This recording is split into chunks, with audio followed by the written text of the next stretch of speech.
This is Covering the Spread, part of the FanDuel Podcast Network.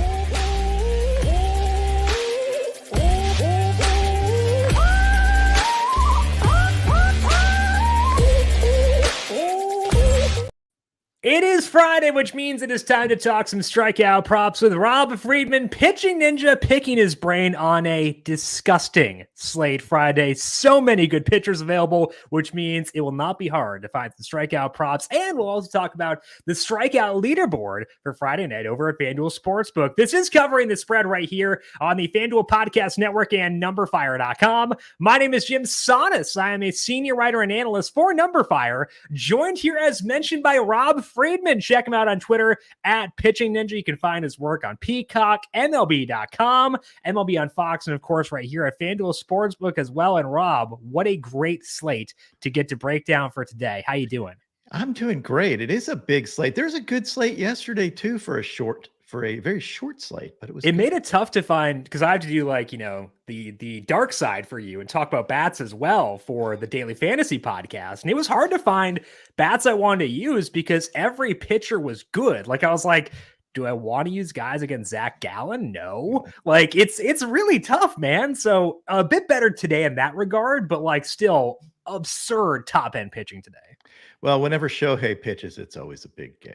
Exactly. Even though he hasn't been tremendously dominant lately, but a lot of walks. Yeah. A lot of walks. I think it's that finger thing. So hopefully, I don't know if it's in his head, partially thinking it's going to come back up, or it really is, but it seems to be affecting him later in games. Yeah, and there was some question if he'd go today. They confirmed yesterday that he would, which to me says it's a semi-endorsement of health. The fact that on Thursday they were like, okay, he'll be good to go, but a little bit of uncertainty there. And it's interesting because Ohtani is the favorite to lead the slate in strikeouts, so maybe some value elsewhere. We'll talk about that here in just 1 second. But first, a reminder to make sure you're subscribed to Covering the Spread wherever you get your podcast. If you want some Women's World Cup talk, we had Dr. Ed Feng on earlier on this week to break down USA versus Vietnam on top of other stuff for the World Cup. Find that on the Covering the Spread podcast feed and on the FanDuel YouTube page and on FanDuel TV Plus. But let's take a look at this bananas slate for tonight here, Rob, because again, so many fun pitchers, not just Ohtani. We got Joe Ryan against Lance Lynn. We got Freddie Peralta, who's pitching pretty well. Hopefully Michael Soroka rounding back into form. A lot of fun guys out there. So when you look at the props, we'll begin at the props for tonight. First, where are you seeing value right now at FanDuel Sportsbook? You know, that is a great question. I was looking, so I had my parlay pick was Senga for 6Ks or more. Bradish for 6Ks plus and Ohtani for 8Ks plus, just because I'm a big believer. I have to have something on the Ohtani games generally. I mean, it's just the way I think. I wanted to ask you about the Senga one because he had this walk issue earlier on in the year. And it seems like he kind of refined that as we got into May and June. But the past, 2 months or something, it feels to me as if he's reached a new level. He's been throwing his four-seam fastball a bit less over his past 6 starts, and he has a 31% strikeout rate in that time. He is facing Boston. I feel like that's why the strikeout prop is low for tonight. But I feel like with the way that he's pitching, I feel like it's probably a bit too low. What are your thoughts on Senga in this one? That's exactly what I was thinking. I mean, obviously Boston's a tough team to face. But to me, it's when you have a guy as hot as Senga, and I think he has figured some things out. Biggest thing with him, and this is something to think about when a pitcher comes over from Japan, is the ball's a little bigger here. Mm-hmm. And he even said it. He's like, I finally adjusted to the baseball. Right. And it matters both on his ghost fork, even though that's been unhittable anyway, but really, fastball command. Mm-hmm. Yeah. And 5.5, the number for Senga taking on the Red Sox for tonight. The individual one for that is -150 to get to 6 strikeouts. Talk about Kyle Bradish as well. Bradish playing in one of the earlier games for tonight, taking on the Rays. Obviously a tough matchup, but I mean, he's pitching well. So we'll put you on Bradish for tonight. He's pitching well. It's a big spot for him, and I like his stuff. I think he's a dynamic pitcher, and I could see him reaching hopefully 6Ks early so I can relax. Yeah, exactly. Get that one done out of the way pretty early on. Over 5.5 for Bradish, -112. I would also say this time of year, he benefits from the fact this game is indoors because it's so warm everywhere else. You want those cool temperatures where you can get them, and you're not getting them many places in the U.S. right now. But indoors in Tampa, obviously a tough matchup, but I do think that is a benefit for him. Let's talk about Ohtani, because what better subject is there possibly to discuss? You mentioned the 8 strikeouts here, taking on the Pirates. Johan Oviedo on the opposing side of this game. Ohtani, to get to 8 strikeouts, minus 136. And we talked about the walks. And obviously, Rob, walks stink for strikeout props because that's a guaranteed 4 pitches per plate appearance. But even with the walks, Ohtani is still getting, like, he had 12 against the Dodgers, 10 against the White Sox. And that's in this span where the walks have been high. I think that you were talking about the blister. I think that's reflected in his pitch mix because he's been throwing more 4-seamers in the past 6 or so starts. So I feel like that's backed up by the data too, but the strikeouts are still there despite that. Yeah, that's exactly it. And hopefully he's on his way to being better. I think what he did, and this is just my speculation, is he was throwing a lot of sweepers early, like predominantly sweepers, then tried to mix back in splitters. And he has traditionally had some blister issues when throwing splitters. So my thought is then he switches to throwing maybe more 4-seamer, working 4-seamers in, just constantly tinkering, not only to keep hitters off balance, but also to make sure he stays healthy deep in games. Hopefully he's figured it out, because when he's on, he's so much fun to watch. And the absurd thing too is even with that blister, he's still been going 100 pitches regularly. I don't get it. Like, again, with all that he does with the batting, playing every day, the fact that he can still go out there and go 100 plus regularly is bananas, but also hugely beneficial for us in terms of strikeouts, because it gives you a lot of wiggle room where he can be imperfect but still get you 8 strikeouts. Yeah, exactly. That's what I'm hoping.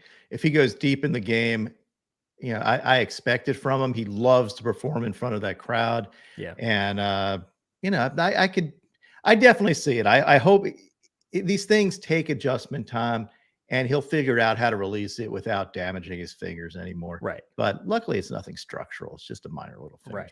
And hopefully not his final home start, because I don't want to deprive Angels fans of watching this for a couple more months. Hopefully they can round things into form, keep him there, and keep getting to watch the greatest player of all time in Shohei Ohtani. So the 3-leg parlay for Rob is Shohei Ohtani, 8+ strikeouts, Kodai Senga, 6+ strikeouts, and Kyle Bradish, 6+ strikeouts as well. Now, we do have the daily special with the strikeout leaderboard up over at FanDuel Sportsbook, because all the starters were announced very early Thursday. Bless those teams, all 30 teams getting their starters out there. And Shohei Ohtani is the favorite right now, Rob. He is plus 220. So I want to ask you, given there is some uncertainty around Ohtani with the finger, but also there are a lot of good alternatives on this slate, are you inclined to look away from Ohtani when betting this market? Yeah, I definitely would. I mean, while I like Ohtani for 8Ks or more, I am worried about, with finger issues, anything could crop up. You just get a little bit of irritation. All of a sudden, he's got to leave the game early, and that would suck.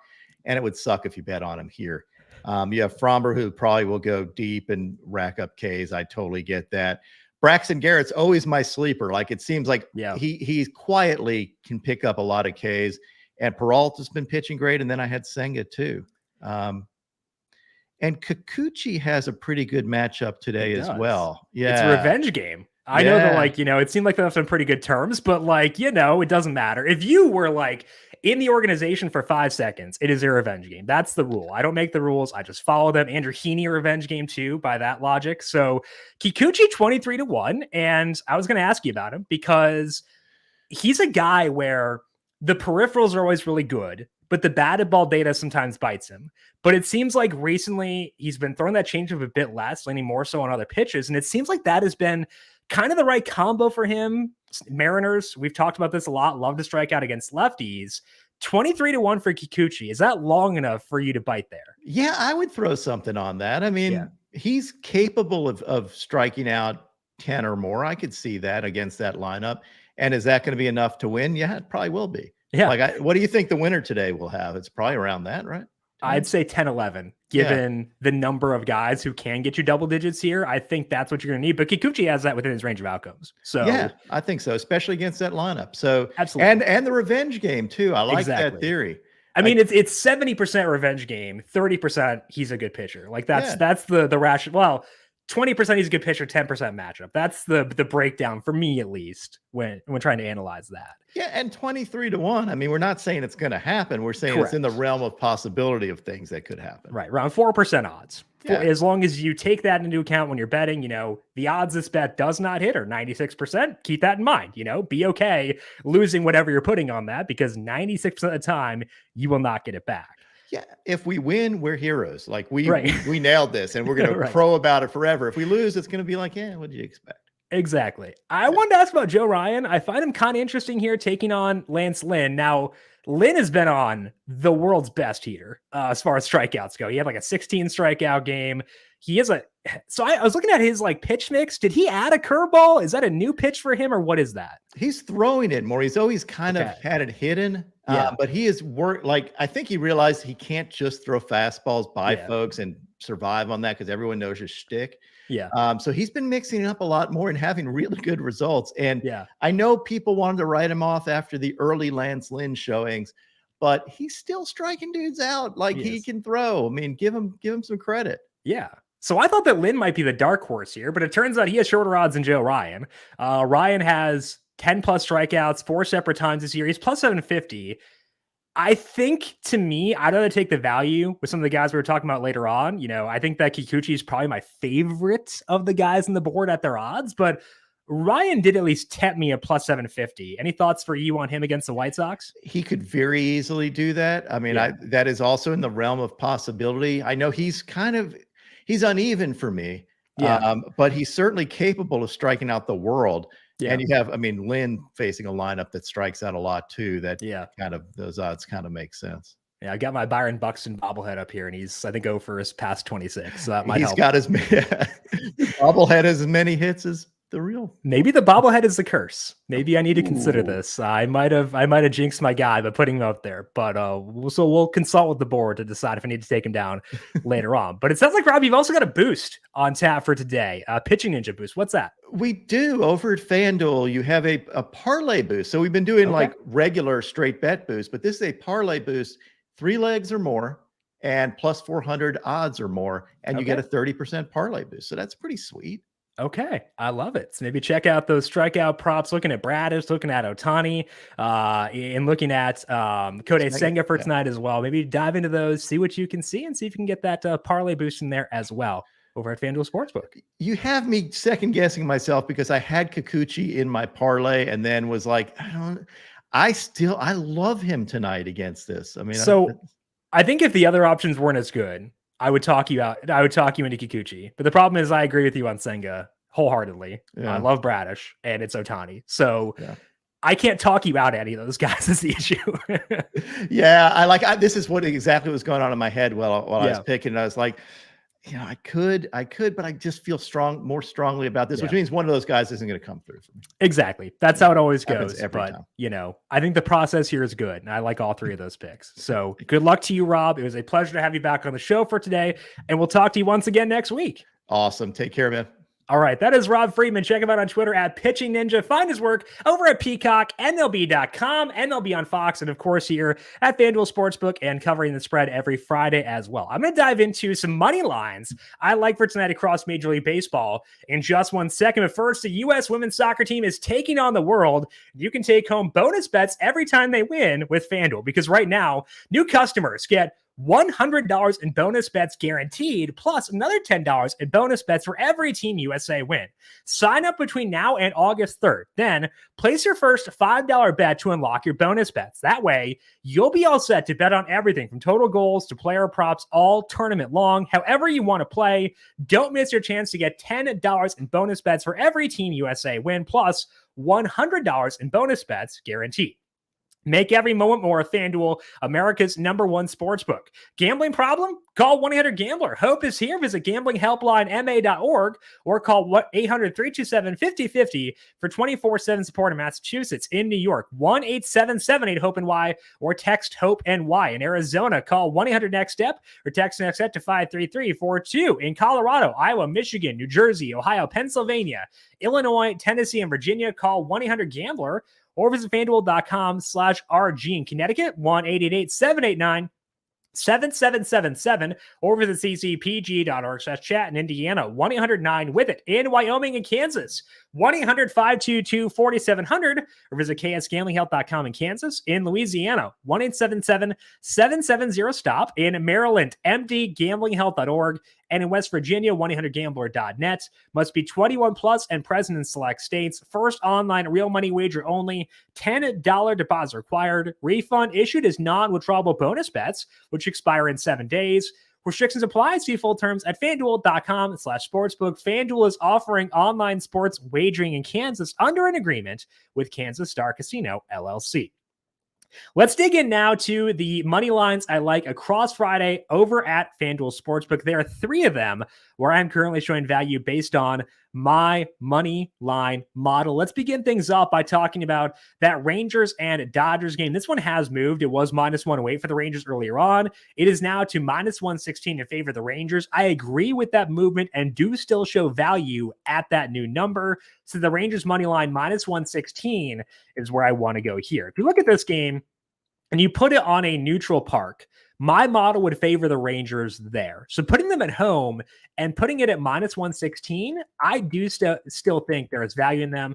The implied odds of -116, 53.7%. So this basically says that it's an even matchup if it were on a neutral park, putting it 53.7%, but I've got them a bit more favored than that. Let's talk about why here, because the Rangers taking on Tony Gonsolin. Gonsolin last year had a fantastic year, in large part because he was able to suppress hard contact much better than a lot of guys can do. And that was a legitimate skill.